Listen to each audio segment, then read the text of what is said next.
I am Mickey Ibarra, founder and chairman of the Latino Leaders Network. I'd like to welcome all of you to our Latino Leaders Issue Hour today, where we'll be focusing on a very important subject related to healthcare.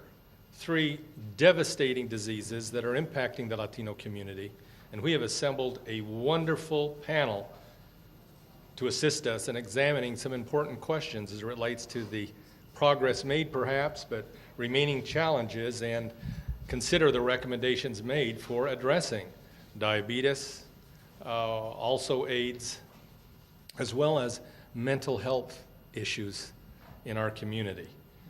I'm very grateful for the support of PhRMA, the sponsor of the Issue Hour today.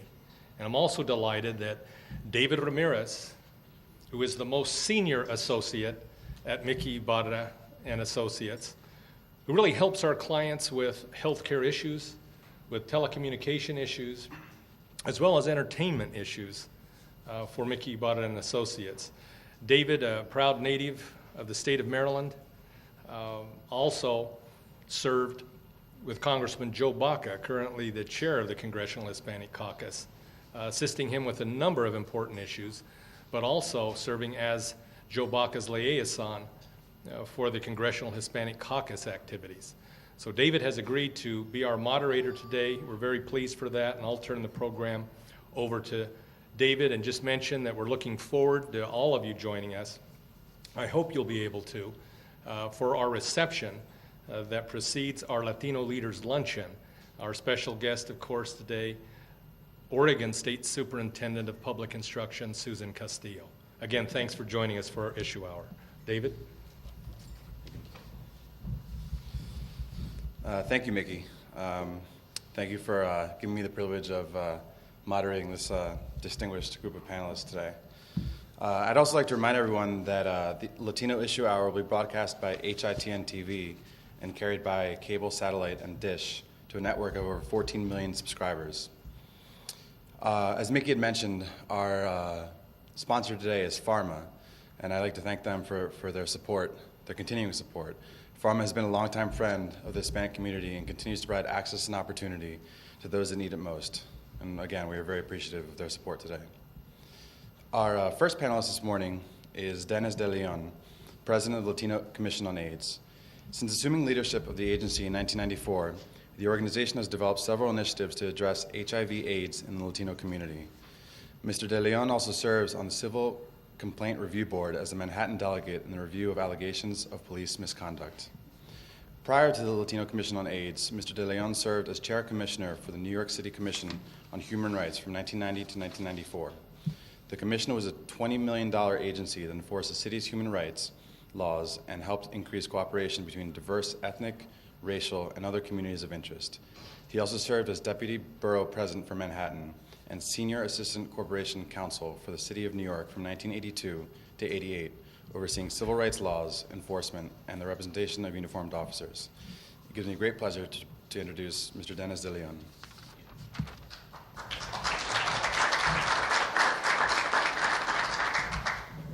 It's kind of weird hearing your resume read, you know, kind of. But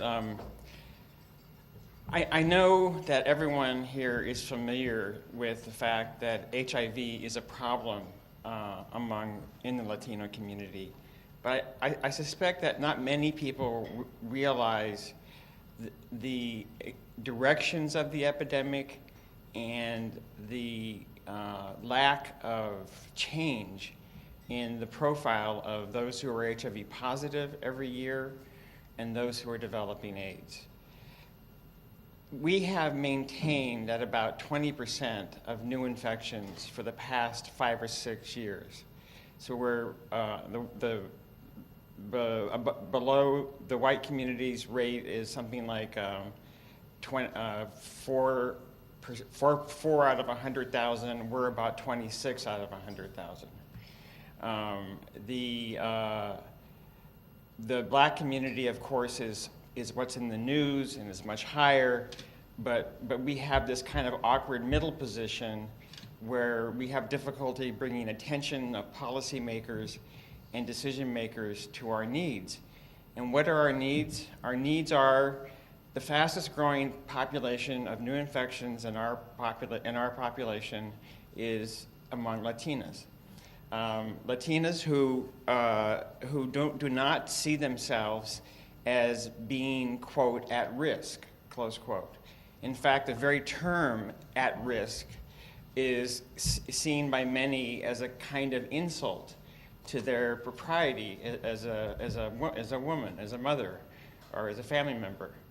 And it's been very hard to convince women who are faithful to their husband and don't go outside the marriage that they too need to take the HIV test, because the men oftentimes are not as observant. And right now in the Northeast and in Puerto Rico, the rate among women is about 26%. Nationally, it's 17%, and that's growing from almost nothing to 26 and 17%. So it's a rapidly increasing segment of the population. The second fastest growing group is among men who have sex with men. Some of these men identify as gay, bisexual. About 20% of these men who are infected are bisexual men who behave bisexually. The CDC is estimated as about 20%. These are men who have both sex with men and women, and therefore a special risk for spreading the epidemic to families and to other people. So, and lastly, we have intravenous drug users. In Puerto Rico, IV drug users make up almost 45% of the epidemic.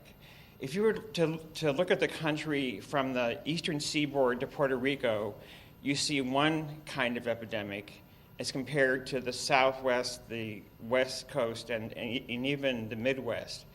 And on the East Coast, eastern seaboard, what marks that area is different is that you have such a high level of intravenous drug use based infections.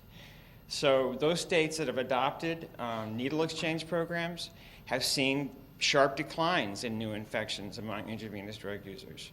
And those states that haven't, like New Jersey, just starting in New Jersey, have not seen drops in new infections among intravenous drug users. So we have a great intervention to reduce those infections. Now, what are our prospects for health, for living longer? With all the new medicines you must read about, we are moving from necessarily a short-term fatal condition to a chronic condition, living with HIV. And it depends upon access to these medications. Now, many states have begun to restrict access to parts of those medications, and many states have trouble managing the tremendous demand. And who's taking advantage of it's called the Ryan-White Act. The Ryan-White Act provides funds for medicines for those that can't afford them and can't get on, are not on Medicaid yet. Who is able to take advantage of it's called the AIDS Drug Assistance Program. It's undocumented immigrants. In almost every state, a large percentage of those people who take advantage of, it's called ADAP, AIDS Drug Assistance Program, are people who are here without papers, and they're able to live because of their attachment to these health programs.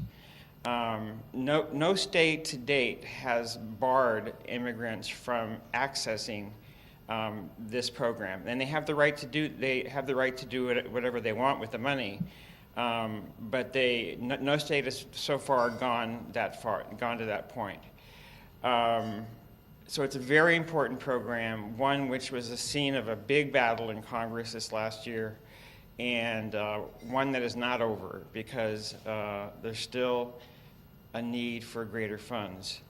Why do people die of AIDS? Who's dying these days of HIV/AIDS?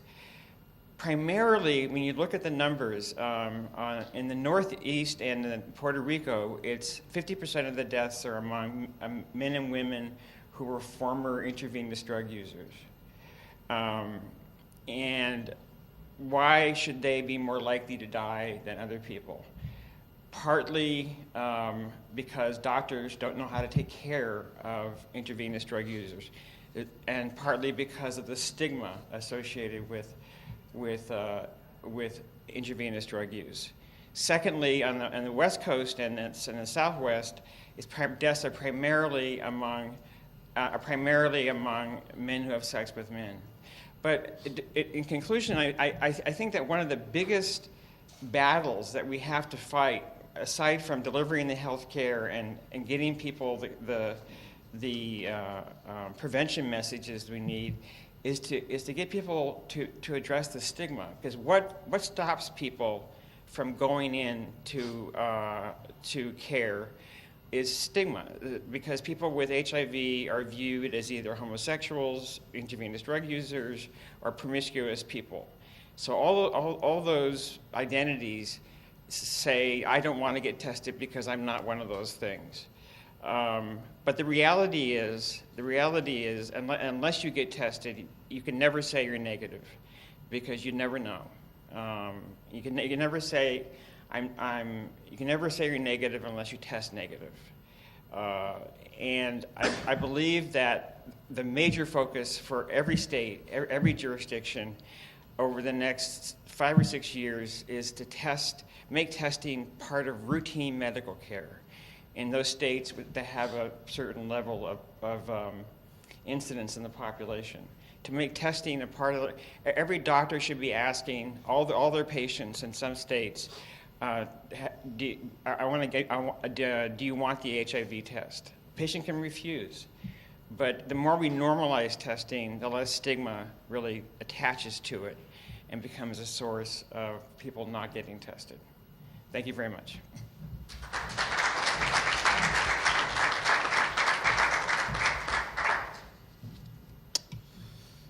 Our next panelist, Liani Arroyo, is director of the Institute for Hispanic Health for the National Council de la Raza, the largest national Hispanic civil rights and advocacy organization in the U.S.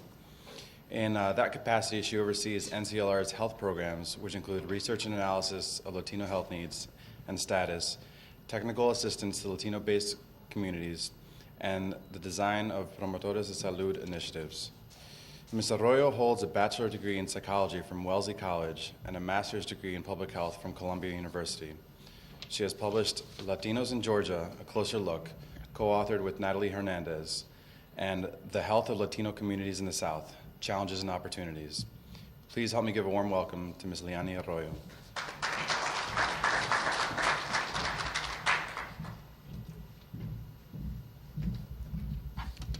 Good morning, everyone. Thank you for the introduction. I think when they said distinguished, they were talking about my other two fellow colleagues up here. I think I'm a little too young to be distinguished yet. It's a little too new to public health in a lot of ways. Thank you for the invitation. I'm here today to speak to you about diabetes. I'm going to give you a basic overview of the epidemic that's taking hold of our community, and some information on what NCLR is doing, the successes that we have found with the model that we're working with. I think there's a lot of talk about diabetes and the epidemic, but I think there's a lot of things that are also not known about it. We do know that approximately 10% of Latinos over the age of 20 have diabetes. How exact or how true that figure is something that is somewhat left up to debate, because we're not sure exactly how many people, or we know that a lot of people don't have access to health care, so that number could definitely be much higher. We know that Mexican Americans are 1.7 times more likely, and Puerto Ricans on the island are 1.8 times more likely to have diabetes than non-Hispanic whites.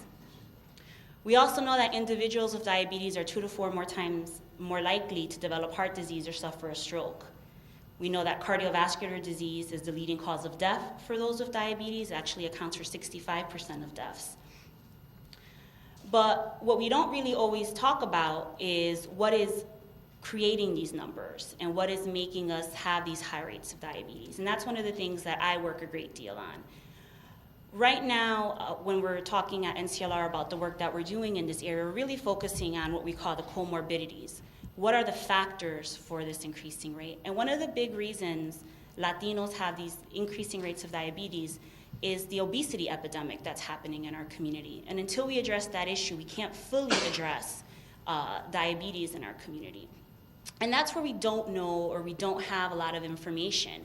A lot of the information that we have about obesity in our community is primarily information on Mexican Americans or is very old and outdated information. I think a lot of us were around when the last major study of Hispanics was completed, the Hispanic Hanes, and that's over 20 years old, and that's still the data that we're actually citing in many instances.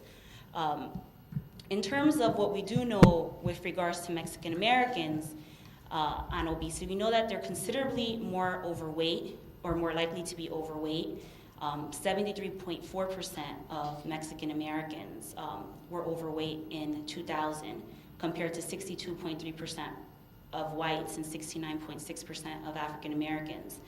And 34.4% of Mexican Americans were obese, and that's a body mass index over 30. We know that Mexican American men have the highest prevalence of overweight and obesity compared to other racial and ethnic groups, and that same trend is contributing for youth. Before, it was thought that when individuals were diagnosed with diabetes, they were in their 50s and 60s, they were the elderly. But what we're finding is that more and more of our youth are being diagnosed with diabetes. And it's not what we call type 1 diabetes, the diabetes that they're born with. It's actually diabetes that's developed because of complications of obesity, lack of physical activity, lack of nutritious meals, lack of access to nutritious meals. So we know that this 10% is going to get a lot higher if the current trend continues and as the Latino youth population continues to grow.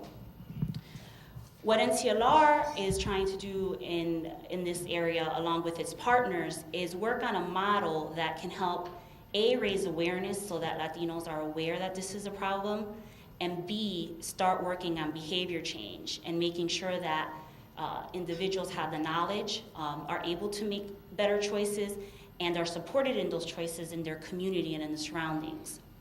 Currently, we work with promotores de salud, which are lay health workers, and we've shown great success with that. In the mid-1990s, we were part of the National Diabetes Education Program, which is the National Institutes of Health and a Centers for Disease Control and Prevention joint program that works on raising the awareness of diabetes in the Latino community. And as many of you know, maybe in your own families or when you're speaking to other Latinos or Hispanics in your communities, there is a lot of awareness about diabetes now. But what there isn't a lot of awareness is how can we make a change and how can we make sure that our communities have access to recreation centers and have access to nutritious meals. So we've definitely has done a great job in raising awareness. What we're working on now is creating that behavior change. And our Promotores de Salud program has shown some successes in that area. Recently, we had a program that was focusing on one aspect of the obesity epidemic, and the early data from that shows that promotores de salud, lay health workers, do increase access to prevention and screening. The data from that showed that nationally and within the sample in this particular program, that 40%, 41% of Latinos get screened for, have their cholesterol screened. After attending 2 or more charlas, which are our community health education sessions, close to 67% of those Latinos that attended 2 or more charlas were getting screened. So we know that information and providing access to the services will definitely change behavior and ensure that Latinos who have the least amount of access to the healthcare system are screened and start taking control of their health. I'm here to say that it's not an epidemic that we can't change. I think the data that NCLR, as well as some of our other partners around the country, shows that it can be changed. It does take investment, and I think it's going to take, at the national level, the government, as well as local and state governments, making it a priority to not look at just diabetes, but to look at the factors, look at increasing recreational facilities in low-income neighborhoods. look at increasing healthier options within schools, look at providing information to parents on how to cook Latino food in a healthy way. I'm the first one. I liked my arroz con gandules with the grease that my grandma used to make.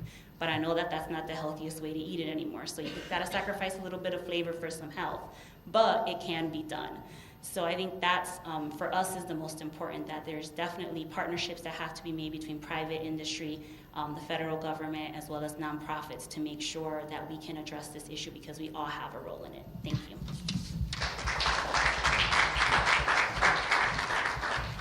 Thank you, Leonie. We are delighted today to be joined by Jose Carrasco, Director of the National Alliance on Mental Illnesses Multicultural Action Center. As Director of the Center, Ms. Carrasco is responsible for outreach initiatives at a national level and for the development and implementation of NAMI's Cultural Competence Plan.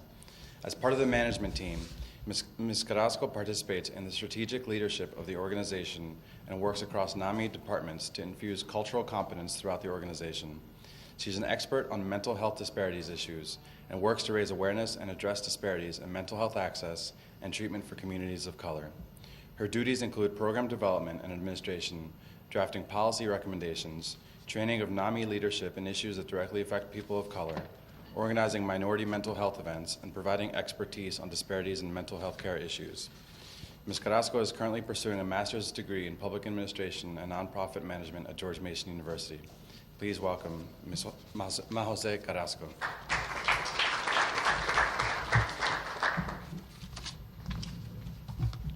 Buenos dias. It's a true honor to be here with you today. I want to thank the organization for the invitation. For me, this is a very important event.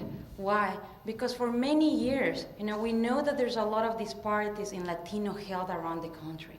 And for many years, our leaders, people like you, like all of us, have been meeting about issues such as diabetes, heart disease, AIDS, and others. But oftentimes, we have forgotten mental health. And during the years, mental health has truly become a silent crisis in our community. So for me, this is a big step forward. It's like after many years, we're finally recognizing that mental health affects our community and that we must do something as a community to make sure that a lot of our families are not suffering in silence. So thank you again for the invitation, and I hope to give you just a very brief overview of all of the issues around Latino mental health. And I brought for you some of the materials that we created. Please pick this up. If you want more information, you have there my contact information and all that. But according to the National Institute of Mental Health, 1 in 5 people in this country have some sort of mental illness. The rate is the same for the Latino community. So we're talking about 1 in 5. Other statistics say that it's actually 1 in 4. So we're talking, if we go around the room and count us, we're going to have a few people here that have a mental illness, have a loved one that has a mental illness, or know someone. I am one of those persons. I'm one of the people that has been affected by family members with these illnesses. And for many years, we just didn't know what was wrong with my loved one. We didn't know where to go for help or how to deal with that. That's one of the biggest barriers for Latino mental health. The lack of education and information about illnesses such as depression, anxiety disorders, bipolar disorder, schizophrenia, and others. I'm sure all of you have heard about the locos, rayados, those crazy people that are out there. And that's oftentimes how society sees people with mental illness. That creates a lot of stigma attached to these illnesses, a lot of fear that prevents our community to seeking and finding help. I go around the country talking about mental health to a lot of different audiences. And oftentimes, the audience is quite silent. It's until I'm outside that door that people come to me and say, I think I might have that. Or, my mother has this. Or my dad or someone. What do I do? Where do I find help? So unless as a community we really address all of the stigma attached to these illnesses, unless we really understand the causes, the symptoms, the signs, and especially the treatment, we will continue to suffer in silence. For many years, we didn't know what mental illnesses were. We truly didn't have the science to tell us what was wrong with people that had this type of illnesses. The 1990s are known in the mental health community as the decade of the brain. Finally, the American government gave a lot of commitment and funding to really research these illnesses. So now we know the causes, we know the treatment. And the best message I have for you today is that treatment works. We have the science, we have the medications that we need, we have the therapies that we need. What we don't have, especially in Latinos and other minority communities, are the access to those treatments. We know from different important milestone reports like the Surgeon General report, the Institute of Medicine report, that there's huge disparities in treatment. Even when we account for, income levels, education levels. Oftentimes, if I'm a Latino anywhere in this country, I'm going to have a lot of harder time accessing any type of mental health services. And once I'm actually lucky enough to get in the door and get those services, they're going to be most likely of poorer quality than the services that are received by the white community. We cannot continue to be silent about this. Part of my organization's work is to truly advocate to make sure that this is not the case anymore. When our loved ones need help, we need to make sure that we're providing them quality help. When I talk to audiences of doctors, a lot of times we talk candidly about language access issues. And many doctors, believe it or not, in big audiences feel that it's absolutely okay to tell me, we don't have a problem with language access. We have our lady that cleans the floor or our, nurse just come and interpret for us. I don't know you, but I can see why that's horribly wrong. And it's even worse when we talk about children interpreting for their parents. So that's one of the biggest barriers that we're trying to deal with right now. We're partnering with organizations like MyLeva and others to make sure that people that do not speak English or do not speak it well have access to interpreters, trained interpreters. We also want to make sure that when we are in the mental health treatment setting, our culture is recognized, valued, respected, and it's a very important and crucial part of treatment. And as much as our adults and older adults are suffering with these illnesses, I need to mention our youth. There's a lot of studies about suicide risks. Suicide is one of the biggest risks of mental illness, especially depression and other illnesses like that. Especially Latina men, have extremely high rates of depression. And our youth, 1 out of 3 Latina high school students has seriously considered committing suicide. I'm talking about 1 out of 3. And the rates for Latino suicide ideation with Latino youth, it's males, it's very high as well. They oftentimes commit suicide more often than Latina females. But we're talking about an illness, or illnesses that are really killing our youth, and illnesses we don't know much about. So the more we really have dialogues about mental illness and really create awareness about it, the more our families at the local level are going to be able to recognize the signs and symptoms. So they know, that this is not just some weird behavior. This is an illness and there's help for this. So I included, because I had such a short time, I included one of our fact sheets. I really hope you pick this up. It just includes some of the statistics about Latino mental health. The good news is that there's a lot of activity going on right now to make sure that mental health in the Latino community is addressed. I invite you to please visit our website to talk to me, to really get involved, whether you want to become an advocate or you're just looking for help for others. The more we talk about this, the stronger we are. And the message I always tell people in the field is, you are not alone. For me, it felt like that for a long time. I and my family were alone dealing with this illness. That doesn't need to be the case. We're not alone. There's a lot of us out there, and there's a lot of help, support, and now advocacy to make sure that our loved ones receive needed mental health services. Thank you.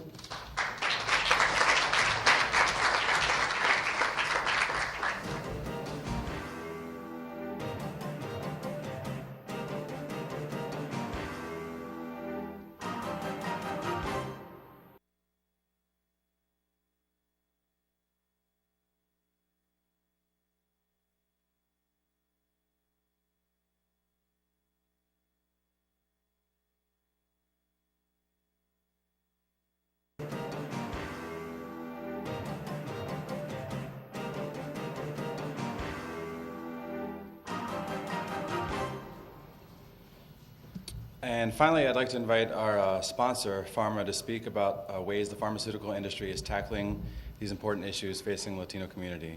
I'd like to ask Mr. Albert Collazo, Pharma's Hispanic Alliance Development Director, to come up and say a few words.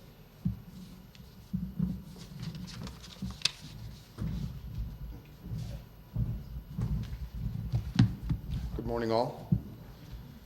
I want to begin by saying thank you for attending today's session, and thank you to the wonderful panelists for bringing forth a host of critical issues that the Latino community is dealing as we look at America's healthcare system.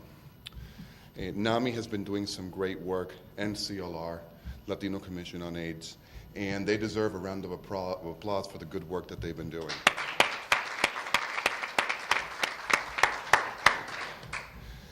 You've heard today on numerous occasions from the panelists going back to access. And in the Hispanic community, we have disparities in access to health care. And how do we address these, and how do we eliminate the disparities in access to health care, whether it be mental health, HIV, or any other chronic disease? One of the reasons that I am here today is representing Pharma, America's pharmaceutical companies.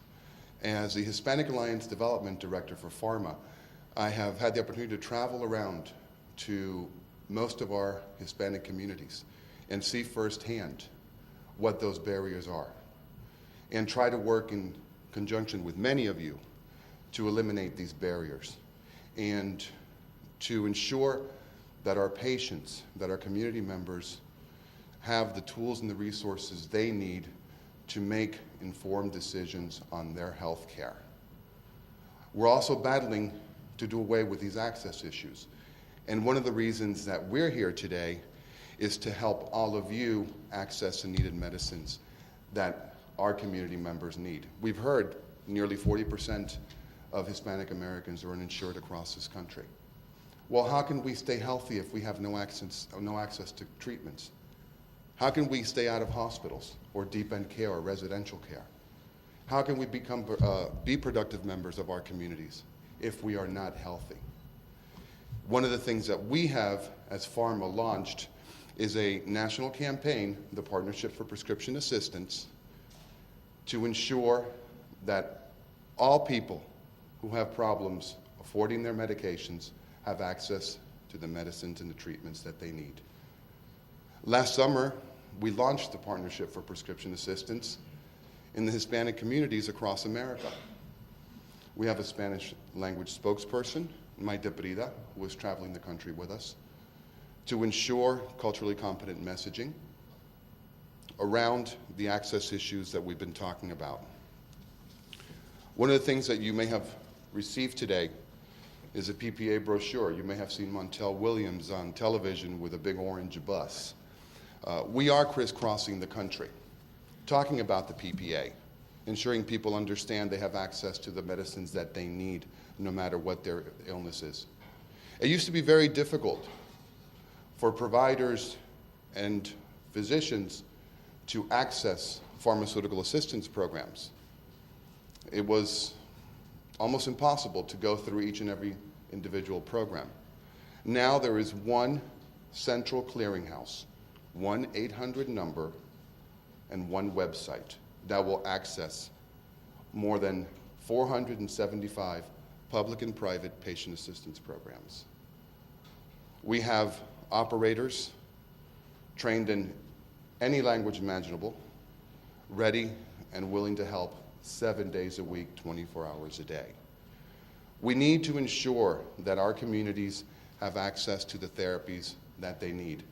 That's why we are here today. That's why we are so grateful to be able to work with these wonderful organizations that are represented today. That's why we're crisscrossing the country with 2 buses, going into our minority communities, speaking el idioma nuestro y de que las personas nuestras entienden. We need to do away with the health disparities. And I offer you the PPA as a resource, and I challenge you to work with us in order to break down these barriers. Again, I want to thank the Latino Leaders Network as part of this challenge. The PPA has over 1,300 partners across the country. About 90 of them are national organizations. And one of the things that I would like to see is a Latino Leaders Network join the Partnership for Prescription Assistance as a partner.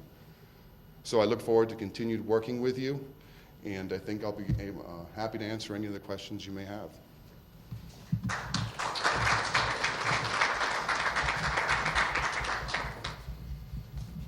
Thank you to Albert, and thank you to Pharma again. Right now we have some time for questions, so if you please have any questions, feel free to walk up to the microphone and ask any of our health experts on whatever it may be. I guess I'll start by asking the first question to Albert Collazo. You had talked about the PPA, the Partnership for Prescription Assistance. What kind of specific initiatives are you doing in the Hispanic community to promote the PPA? Good question. We're doing a lot of different things. As the buses crisscross the country, we're working with our Latino leadership and hosting events in their districts, in their communities, with their constituency to ensure that they know that there's a resource available.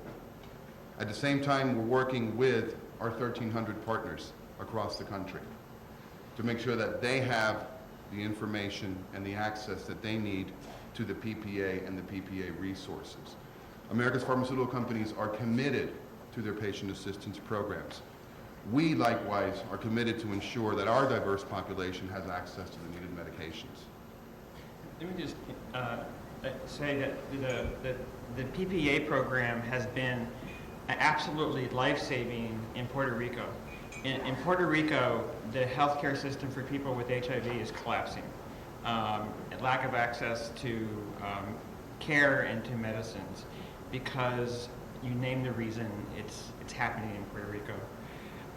And many people have sought medicines through the PPA program of different pharmaceuticals for HIV drugs, which has meant the difference between life and death.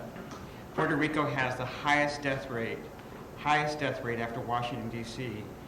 per 100,000 of any locality in the country. And I think the help of pharma and the PPA is giving them a shot at staying alive while they work out the politics of it. I do want to say one more thing. Since this program was launched 18 months ago, 3.5 million people are currently receiving medications through the PPA. They could not otherwise receive these medicines. As Dennis was saying, the PPA has been a lifesaver in Puerto Rico. Puerto Rico was launched a year ago, and we're serving over 25,000 people currently on the island. Thank you. The next question, I suppose, Ms. Carrasco, if you could please speak a little bit more about your organization. I know mental health is a big issue. A lot of people don't really know about or talk about, especially in the Hispanic community.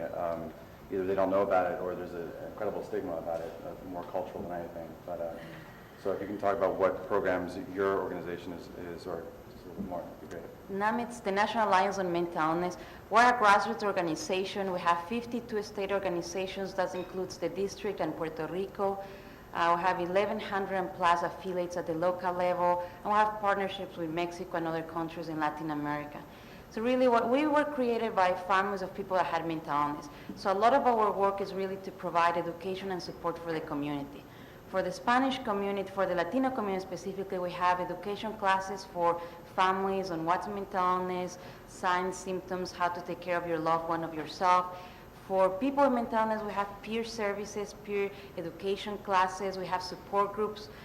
We just launched a new initiative where we're going to try to have a support group in every major city around the country every single week. Our support groups usually meet every other week or so. Now we're going to make it something weekly. For the Latino community, what we found is that there were a lot of issues in the area of lack of information. So a lot of our campaigns have focused on how to educate the community at large.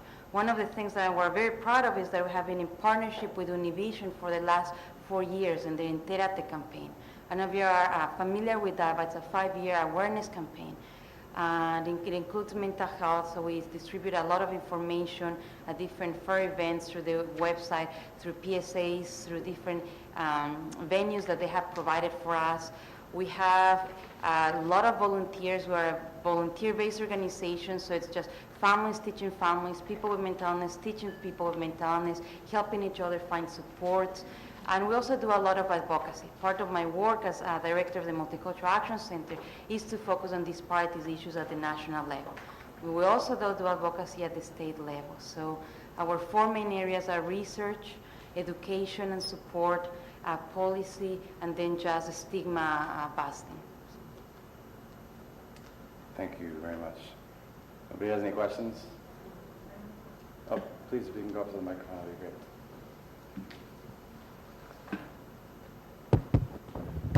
I want to thank the panelists, and my question is for Ms. Carrasco. In the mental health arena, we go through a lot of missed opportunities to identify and help combat mental illness, and the Virginia Tech massacre is a clear example of that. So my question to you is, how is Manny working with places where people live, work, play, study, which is where mental illness usually emerges, with clear signs to try to prevent another Virginia Tech? That's actually, as you know, like such a tragedy that has really involved a lot of our work lately. In last year, NAMI published a report on every state mental health system. Now, the overall grade for the United States was a D, and for Virginia it was a D.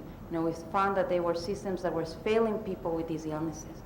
So what the Virginia Tech tragedy did was just, showcase that. Here it's a very ill person that really needed help, and he just fell through the cracks. This was a very tragic ending. A lot of lives were, we lost a lot of lives in this. But the truth is that every day in Virginia and around the country, a lot of other people fall through those cracks. It's just that we don't usually see that. So a lot of what we are doing at the local level, a lot of our chapters really meet to advocate for services. To give you an example of what we have been doing in Los Angeles. Los Angeles has a lot of different NAMI chapters, a lot of Latino-specific chapters.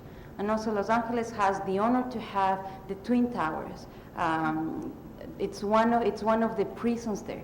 That prison houses more people with mental illness in this country than any treatment facility in the country.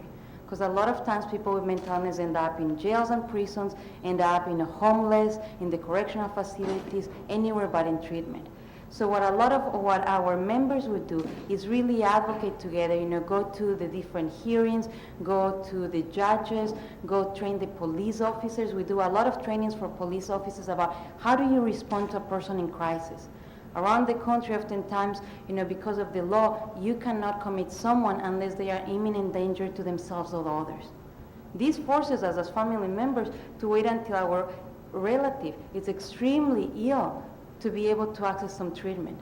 A lot of times that results in the police officers coming to our houses or coming to see that person, and sometimes just shooting that person because they don't know how to deal with someone that's in a delusional stage. So a lot of what we do is just train police officers, we train university officials, we train school teachers. It's really try to train people that could identify people that are in crisis so that they get them to the help that they need. We also advocate a lot for treatments in the community. The more treatments we provide that are holistic, the better people with mental illness are going to be. So we work with a lot of judges. Some of the most interesting things is that right now some of the strongest partners are partners we didn't expect will get the issue so well. And they are the police community, the law enforcement community, because they realize this, all of these people who are taken to prisons or jails are people that shouldn't be there. We just don't have anywhere to put them or do not know what else to do with them.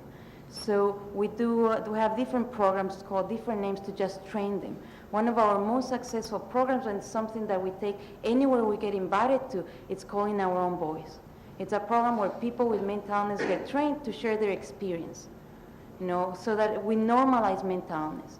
This is what a person with mental illness looks like. We're normal like anyone else, and this is how you could approach us if we're in crisis. This is how a teacher could deal with a kid with mental illness in the classroom, a police officer with a person in the streets, a minister in churches or congregations. So we do a lot of just trainings. If you want one of these trainings, please contact me. I'll be more than happy to put you in contact with a local NAMI to do it. But let me point out something that runs between all three disease groups. First, stigma. Obesity is a huge stigma to the person who's obese, and mental illness is a tremendous stigma, and I've spoken about HIV. So helping to overcome that stigma, address it, there's been very little research done on how to mitigate stigma, and that has to be increased. And secondly, diagnosis. That runs between the three of us. That it's oftentimes very late in the disease. 1/3 of Latinos learn they're HIV positive when they have an AIDS-defining condition. People with diabetes learn they have the diabetes and learn the symptoms of diabetes when they've gone pretty far into the disease and their kidneys have already shown severe damage. And mental health speaks for itself. The mental health has been developing for years, mental health problem. So diagnosis and stigma, they go hand in hand, and it's true for all three of these disease states, and it really is part of our culture. One of the things that I didn't mention, but it's important to understand, is that the majority of Latinos with mental illness, and I think it's with other illnesses, usually wait until the very end to find treatment and do not go to appropriate treatment. So for Latinos with mental illness, only 1 in 11 go to a mental health professional. And 1 of 5 goes to any professional. So a lot of the strategy in the mental health field right now is to try to educate the primary care sector to recognize the illnesses such as depression, because people rather receive treatment there than in mental health settings so that they are not stigmatized. So like a key area for us when dealing with disparities issues is to target primary care to understand these illnesses and to understand the culture of the patient that comes to treatment. And for Latinos in depression, for example, we oftentimes come to the treatment setting with somatic symptoms. So I may have headaches, back pains, all types of, body aches, rather than, the most usual symptoms of depression. That's like, the mood, that's, sadness, this and that. So oftentimes, even in those settings and even in the mental health setting, people do not recognize mental illness for what it is. If I have depression, but I'm showing these symptoms and the doctor does not recognize that those are somatic symptoms, he might misdiagnose me, and that happens quite often. Thank you. Anyone else? Additional questions? And if you could please introduce yourself as well. Thank you. Alfred Amaro, professor, University of Maryland, child psychology. One of the things that we've talked about here today is diagnosis and research. And as a academician researcher that focuses primarily on the educational development of Latinos, I extend to you as public interest officials, public policies practitioners, to bridge or create a relationship with academia so that we can help answer these questions specific to the Latino, in my case, Latino child, and communicate to the Latino community that it's necessary to participate in research so that then we can better our communities. Later on, I'll go ahead and I'll extend my cards to you so that we can start developing community awareness talks and let them know that we need them to participate in research so that then we can help us, the community as a whole. Well, we did a short survey about why Latinos don't enter into clinical trials, and then we asked also about other research. And we found that many of them did not participate because they felt they were just being used. They never saw the results, they never got to study, they never saw the outcomes. So I think the researchers have a lot to do to gain the trust of the community. But I really believe that for all three groups, supporting Latino behavioral science research is so critical, and it's really a demand to NIH to support that kind of research, because it means getting people who research health issues among Latinos together. I mean, so you can share information, because stigma is stigma, whether it's HIV, whether it's obesity, whether it's mental illness. and how you address it would be a great topic for a 1 or 2 day summit among Latino behavioral health researchers. You needn't be Latino to do the research. You can be, but as long as your target population is Latinos. So we need to put pressure on NIH. I want to echo some of Dennis's comments with pressure on NIH and reaching out to them. Currently, that's NCLR in recognition of the need to work more closely with academicians has established a center with California State University of Long Beach as well to really inform the work that we're doing and really serve in the program development side as well as the evaluation side.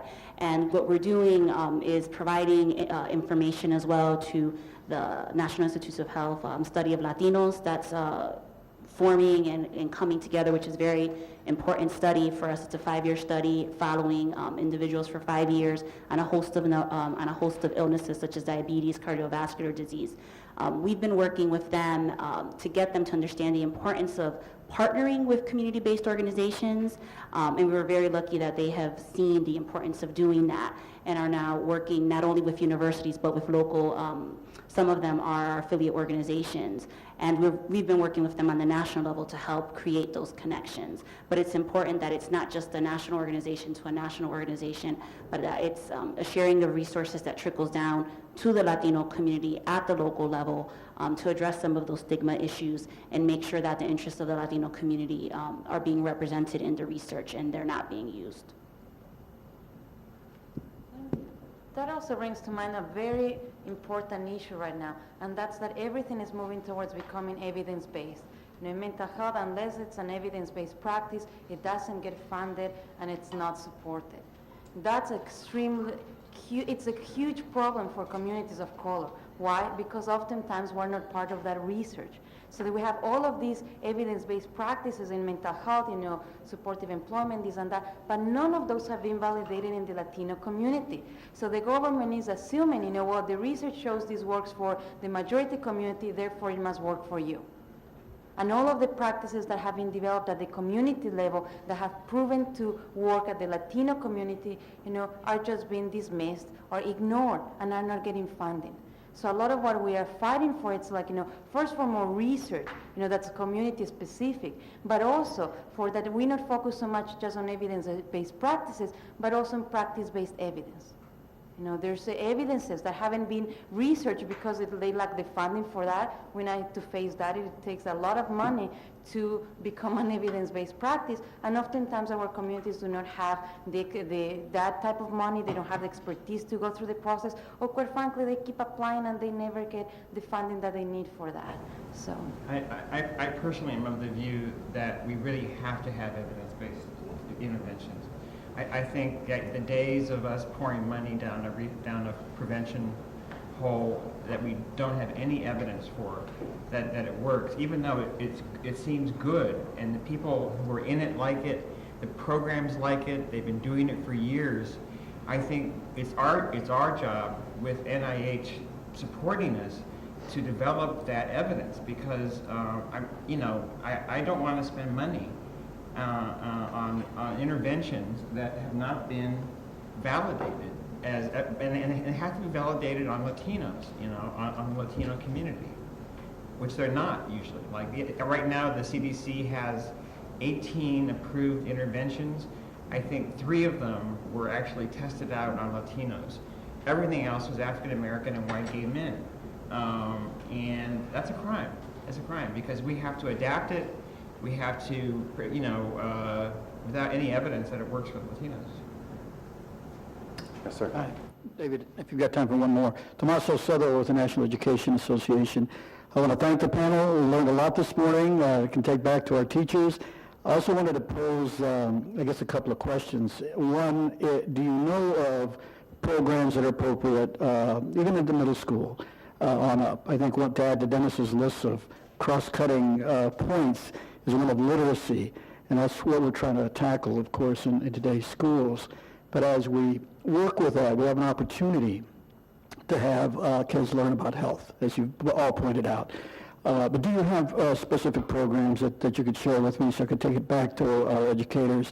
And secondly, if you had a recommendation for policy change that teachers, workers in the schools could help promote, what would it be?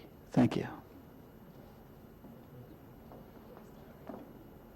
We don't have a program for children themselves. We do have a program for teachers. It's called Parents and Teachers as Allies.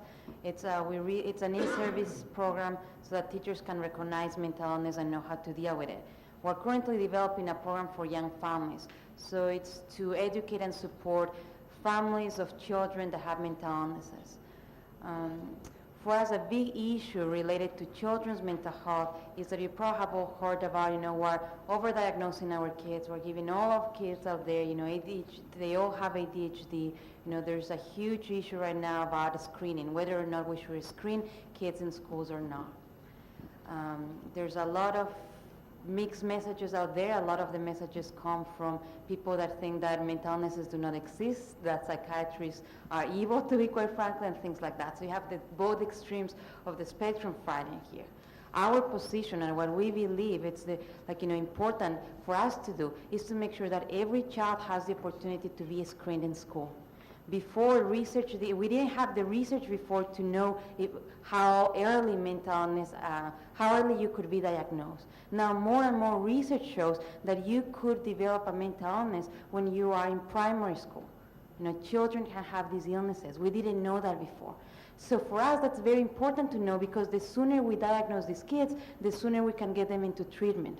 We do not have to wait until they are, in their teens or 20s to diagnose them. So we can really prevent a lot of years of loss, of productivity, a lot of tragedies. We can prevent a lot of suffering. So for us, the sooner we screen these kids, the better for us. That does not mean that we are going to say every kid that is misbehaving has a mental illness and needs medication, it has ADHD or something. What that means is that every kid should have one of these screenings so we can be aware if there's any early signs and symptoms of any of these illnesses.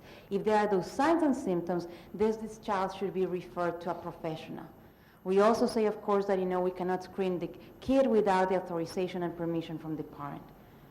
So for me, one of the biggest policy recommendations for the education community will be to really support that, screening, with education, for the parents and the teachers themselves to know why we're doing this, how we're going to do this, and what are going to be the results if your kid has one of those signs or symptoms. Thank you. On the NCLR side, we don't have specific programs targeting youth at the moment. Most of our programs actually target Latina women.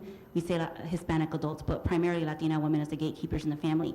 We are, however, in the process of developing a program around obesity for youth that would be school-based, and our sort of underlying theory for most of that work will be using the recycling movement as well as the anti-tobacco movement, and how they engaged youth to get to the family and really created a change and moved the needle on youth smoking as well as adult smoking. So we'll be working on that.